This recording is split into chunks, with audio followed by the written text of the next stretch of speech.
On revient maintenant en Suisse. La nuit dernière a été chaude à Yverdon. La police a voulu intercepter un mineur en fuite du centre pour adolescents de Valmont. Mais l'arrestation s'est transformée en échauffourée. Une cinquantaine de personnes s'est battue avec plus de 30 policiers venus en renfort. 2 voitures de police ont été endommagées et 7 personnes interpellées. Michel Détria, vous êtes sur place. Alors une cinquantaine de personnes qui s'en prend à des forces de l'ordre, c'est plutôt inhabituel à Yverdon.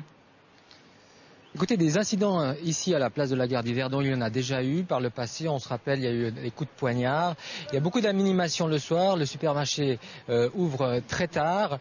Les chauffeurs de taxi me disaient tout à l'heure qu'ils avaient peur de venir travailler ici à Yverdon. Ce qui est plutôt rare, c'est qu'on s'en prenne aux forces de l'ordre ici à Yverdon. On rappelle qu'il y a eu un blessé parmi les policiers.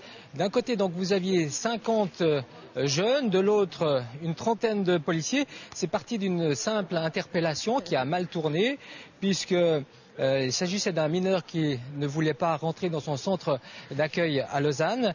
Il n'a pas voulu obtempérer. Les badauds sont venus lui prêter main forte. Les policiers ont dû utiliser des sprays lacrymogènes pour évacuer les jeunes et se défendre. Ils ont appelé en renfort d'autres patrouilles. Résultat de cette nuit d'enquête, eh bien, heureusement un seul blessé, on l'a vu, et des dégâts matériels.